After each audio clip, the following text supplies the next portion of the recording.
Խորամանկություն, թե փող։ Բուլղարական ժողովրդական հեքիաթ։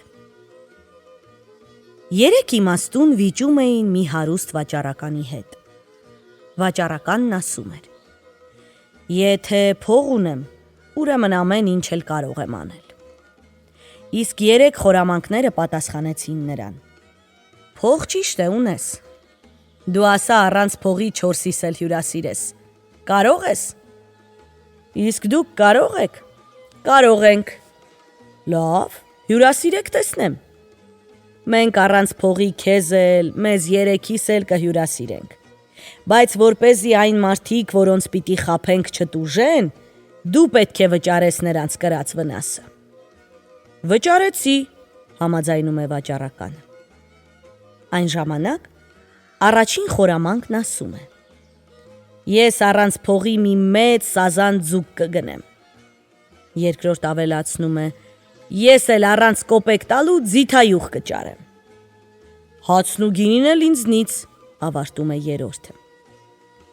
Առաջին խորամանկը գնում է ձկնավաճառի մոտ, ասում. Լսիր ախպերացու, տեր հայրը պատվիրեց մի մեծ սազան տաս իրեն։ Ձկնավաճառը ջոկում է ամենամեծ ձուկը և ուրախ տալով նրան ասում. Առ,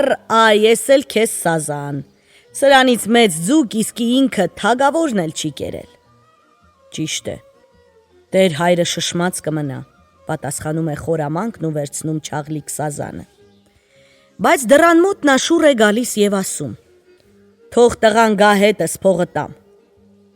Նա ցրիչի հետ ճամփա է ընկնում, վաճառականն էլ ետևից։ Երբ հասնում են տերտերի տունը, խորամանկը սազանը տալիս է վաճառականին, իսկ ինքը մտնում է ներս ու տերտերին ասում. Տեր հայր, տղայիս բերեցի, որ աղոթես վրան։ Չար սատանա է մտել մեջը։ Անկապ բաներ է խոսում։ Տեր հայրը փորուրարն անցկացնում է վիզը, աղոթագիրքը ձեռքն առնում և ասում է. Եկ տղաս, եկ վրատ աղոթք կարդամ և ամեն ինչ կանցնի։ Խորամանկը գնում, տղայի ականջին շշնջում է. Տեր հայրը քեզ կանչում է ներս, որ սազանի փողը տաս։ Հենց որ տղան մոտենում է, տերտերը փորուրարի ծայրով ծածկում է նրա գլուխը և սկսում աղոթել։ Քիչ հետո տղան ձայնում է տակից. Տեր հայր, ախր իմ տերը սպասում է, որ փողը տանեմ։ Համբերիր, տղաս, համբերիր և ամեն ինչ կանցնի, ասում է տեր հայրը։ Իսկ խորամանկը դրսում ասում է վաճառականին. Դե հիմա գնա տերտերի փողը տուր, հետո էլ ձկնավաճառին վճարիր, որ տեսնես, թե ինչպես է ընկերս առանց մի կոպեկ տալու ձիթայուղ առնում։ Ինչպես որ պայմանավորվել էին, վաճառականը տերտերին էլ, ձկնավաճառին էլ փող է տալիս։ Երկրորդ խորամանկը մի մեծ սափոր է վերցնում, մեջը մի երկար սպունգի կտոր խրում և գնում ձիթայուղ վաճառողի մոտ։ Վաճառականն էլ հետն է գնում։ Այս սափորս ձիթայուղ լցրու, բայց ամենալավ տեսակից։ Մինչև դու կլցնես, ես կգնամ փուռ հաց կառնեմ։ Շուտ կգամ, հանգիստ ասում է նա և դուրս է գալիս խանութից։ Քիչ հետո վերադառնում է, հարցնում. Ինչքան ես ուզում յուղի համար։ Այսքան ու այսքան։ Օ, թանկ է, շատ թանկ է, զարմանում է խորամանկը։ Թանկ էժան, ես այդքանով եմ ծախում։ Մի քիչ պակաս չի լինի։ Չէ, չի լինի, բարկացած պատասխանում է վաճառականը։ Դե որ այդպես է, յուղդ դատարկիր, մեր սափորը տուր։ Ինքն էլ բարկանալով ասում է խորամանկը։ Սափորը դատարկում են, բայց ներսում չէ որ սպունգ կար։ Ձեթի կեսը մնում է մեջը։ Խորամանկն ու վաճառականը գնում, սպունգը քամում են և մի ամբողջ շիշ ձեթ են լցնում։ Դե գնա խանութպանին վճարիր այս ձեթի համար, ասում է խորամանկը։ Հետո եկ տես, թե ինչ է լինում։ Վաճառականը դրա փողն էլ է վճարում։ Երրորդ խորամանկը սազանը դնում է տապակի մեջ, շշով ձեթն էլ վերցնում և ընկերներին տանում է գինետուն։ «Լսիր բարեկամ», դիմում է նա գինեպանին, «այս ձուկը խորովիր, թարմ հաց բեր, ընտիր գինի, մեկ էլ խաղաղ մի սենյակ տրամադրիր մեզ, որ գնանք նստենք, ընկերովի լավ քեֆ անենք»։ Գինեպանն ուրախանում է, նա ձուկը եփում է, հացն ու գինին էլ բերում և մի լավ սենյակ է տալիս իր անծանոթ հաճախորդներին։ 3 սովածները վաճառականին մեջտեղներն առած ուտում, խմում, ոնց որ պետքն է կշտանում են։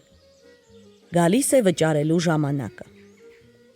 3-րդ խորամանկը իջնում է ներքևի հարկ գինեպանի մոտ, ասում. «Բարեկամ, հաշիվն ուղարկիր, որ փողդ ստանաս»։ Գինեպանը գրում է և ուղարկում, որ փողը բերի։ Խորամանկները, տեսնելով հաշիվը, 3-ն էլ ձեռքները տանում են գրպանները վրա տալիս։ «Ես պիտի վճարեմ», ասում է առաջինը։ «Ինչ է, ես փող չունեմ», պատասխանում է երկրորդը։ «Ոչ, ես պետք է տամ», մեջ է ընկնում երրորդը։ «Ոչ, չի լինի, ես պիտի վճարեմ»։ Այսպես ամեն մեկն իրենն է ասում, ինչև կպչում են իրար, մի լավ կռվում։ Վերջը որոշում են տղայի աչքերը թաշկինակով կապել։ Ում որ առաջինը կբռներ, նա էլ կվճարեր գինեպանի փողը։ Տղայի աչքերը կապում և իջնում են ներքև տիրոջ մոտ։ «Հաշիվդ շատ ճիշտ էր, բարեկամ,